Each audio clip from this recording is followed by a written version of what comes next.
any other team. Tom Brady won the MVP last season, and the Patriots won 13 games.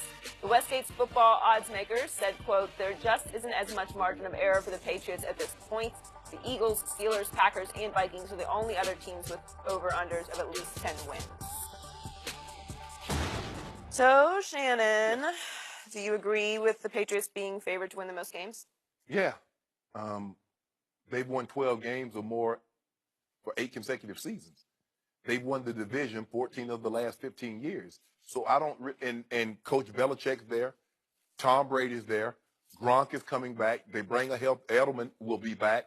I love what they did in the draft. They lose Nate Solder. They go out and sign Isaiah Wynn. They get a complete running back in Sonny Michel. They trade for another offensive lineman from the 49ers, Skip. So they rebuilt their offense. I believe they'll be just even more potent offensively than what they were last year. So I don't know why anyone would ever think that the Patriots would win less than 10 games with Belichick and Coach Brady there, because that's what they always do. I can't remember. The last time they didn't win was what? 2008, and that's when Tom Brady hurt his knee, first play of the game, and they still ended up winning 11 games that year, Skip. So now if you want to go on out there, oh, they're going to be under, go on and give your money to Vegas. They have to go ahead and take it in and start on construction on a new casino, but you'd be foolish to think they're going to win less than 11 games. Yeah. The quarterback is going to be 41 years of age. And you've said the quarterback won't make it more than one more year, but you must think this is going to be another big year for the quarterback, right? He plays in a division where either A.J. McCarron, Peterman, or Josh Allen will be the starter, or McCown or Darnold will be the starter, or Tannehill or Matt Moore or Nate Moore or whoever else might be the quarterback. So that's 6 wins right there. 6-0 right there. Yeah, right there. 5-1 at the worst.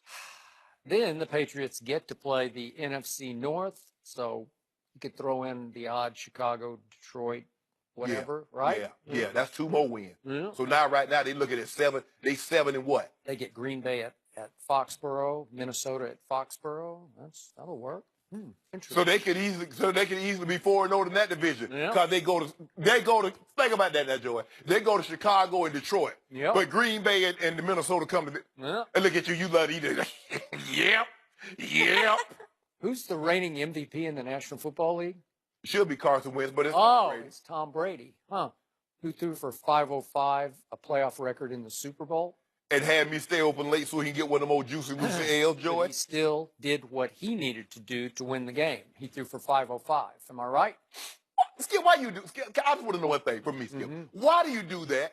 Why, when Tom Brady has an outstanding performance in a loss, you will hail it, you heap praise upon it? LeBron James have numbers that we've never seen before. He's not clutch. He can't get it done. Why do you do that? Well, you're always telling me LeBron doesn't have enough help. Well, Brady didn't have enough help in the Super Bowl because the help was on the sideline, where the coach wouldn't let the help even leave the sideline and actually play in the game. Well, if you Malcolm Butler. If LeBron James on a game-winning, if LeBron James was going down and he had the ball stolen from him, like somebody else I know in the '95 playoffs by Nick Anderson, but I'm not bringing his name up. If LeBron James did that, like we remember Collison, when Collison forced him to step out of bounds, and you say LeBron James cost him the game, at some point in time, Tom Brady cost him that game. That fumble and drop pass, they had meaning. You never know the play. I had a coach tell me, he said, son, you never know the play.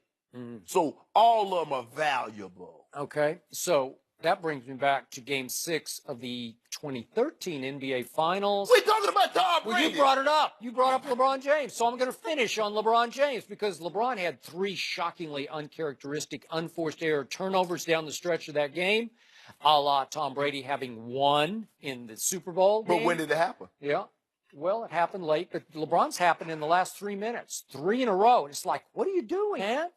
And then he shoots the 3 to tie, LeBric's long rebound, and you know the rest of the story. So the difference in basketball and football is that anybody can play quarterback on the offense in basketball, and Ray Allen took the quarterback duties over, and he took the pass in the corner, and he went straight up, and he drained it. Ray Allen, greatest clutch shot ever. Chris Bosh played quarterback. He the one that shot him that quick pass to the Jordan. That thing was knocked with the Jordan. Yeah. But then somebody had to make a shot that is quarterback worthy. It's like a long pass for a touchdown, and Ray Allen swished it as clean as you can swish it, and it was overtime.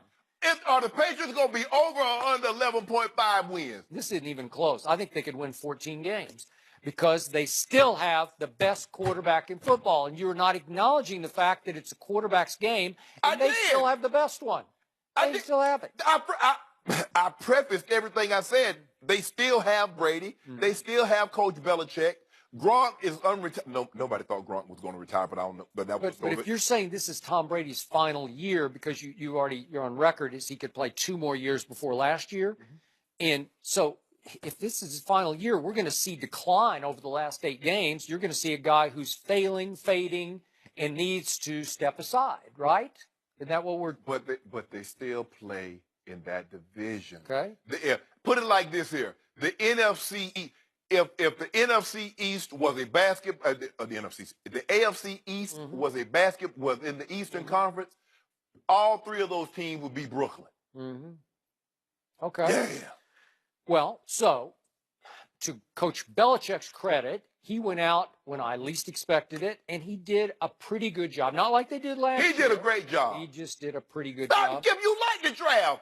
They needed a lineman. They needed a running back. They got it. And they traded for another one. The best move they made the whole offseason was their 2nd pick in the 1st round, Sony Michel, because he is an electric game breaker, and he will provide the rookie jolt this team needs because he's pretty special. So all of a sudden, if you factor him into that Dion Lewis role, whatever that is, throwing, catching, he's a bigger, faster, stronger Dion Lewis. He might be Alvin Kamara. But the question is, you know how they do things, Skip. Yeah. He might have 150 all-purpose yards 1 week and not play for the next 3 or 4 weeks. So you never know what you're going to get out of the Patriots running back because you never know who's going to play week to week. Yep. So they did sign Jordan Matthews out of Vanderbilt University, so that'll help Tom a little bit. It helped him a little bit, huh? A little bit. Well, he ain't helped Buffalo. No, he didn't, but he helped Philly for a while. Oh, no, he's dropping everything. No, he wasn't. Yeah, he did. Caught a bunch of passes. He still holds the SEC record for catches and yards in a career. Philadelphia Eagles and Buffalo is not in the SEC. Wow. Unbelievable. What? So he left all his catches back at Vanderbilt. Must have. I don't know what happened, but I like him in New England, and Tom Brady will like him because he's like big and everybody fast. in New England. And they added Adrian Claiborne to the defense. And the last time I saw Adrian Claiborne, he was all over. Dak Prescott was wearing him like a jersey in Atlanta. Remember that day? I bet 2 cases of Sprite right now he don't have 5 sacks. Total for the year? For the year.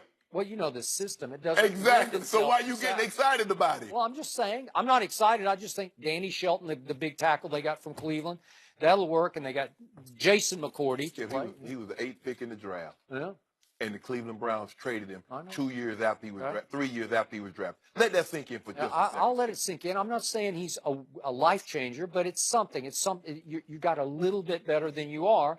The only disappointment in the draft was the 7th round pick because I expected Coach Belichick to take another quarterback and say, I got my next Jimmy G. And I wanted that fire relit under Tom Brady because we know he will psycho respond to challenges. And Belichick took Danny Etling from LSU. Have you watched Danny Etling play? He's about as far from a threat to Brady as I could imagine. Yeah. You know what? What do you do? It was like a joke pick to me. Like if you gave me a list of 100 college quarterbacks and you would say, Bill Belichick's going to take Danny Etling? But Skip, you remember everybody was talking about, oh, they love this kid from Richmond. Ooh, they love him. Oh, they so high. They snuck down there and worked out Lamar Jackson. He was in the stool. Ooh, they really like him. Blowing smoke. Skip, you mentioned Claiborne. You mentioned Shelton. And you say, well, it's I'm just saying you got something. You got a little better on defense. You got something. I'm just. Well, like my grandfather told me and my brother, he said, boys, anything is better than nothing. But you two fellas are real close to nothing. This right here, what they got, Claiborne and Shelton, real close to nothing. Okay. So all I know is they have a 41-year-old quarterback that you already predicted would be retired by the end of next year. Yep. So you're saying he's going to have another huge year if they're going to go 14-2. You said 14-2. What are you saying? I say they will win. I will take the over.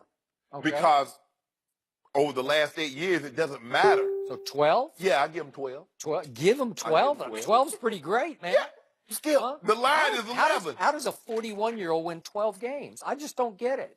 I don't care if it's Sam Darnold or whoever it is, Ryan Tannehill. Yeah. It's hard for a 41-year-old, right? The starter at the Jets Well. has been on 10 different teams. He know he can't even say it with a straight face. I can't. No, you can't. You know, I had to laugh when I said Except for Ryan the, except for the Tannehill. December game. Hmm? You know. Oh, you know what? That's a good catch Yeah. by George. That's our one. At Miami, 1 o'clock Yeah. on December the 9th. really. That's trouble. Put a case of Sprite on it. So right don't- now. So Right that's- now. So that's the game that's going to trip the Patriots up to keep them from winning 12 games. Well, it tripped them up last year, but they somehow They made it still to the won Super 12 Bowl. games. They lost to Jay Cutler last year in Miami. Remember that? Except for I won a bottle of Don Julio, 42, Ooh, and then I'll give you a case of 42. Sprite. I think that's not a fair bet. All I know is they lost to Nick Foles. Throw them Foles. And Meek Mill. Oh, they're gonna have I Meek don't Mill hear out there on anything. Thursday. I don't hear anything. Are you Yeah, ignoring? you gotta bet. bet? You gotta bet. Y'all ain't gonna win nothing. Joy, All right.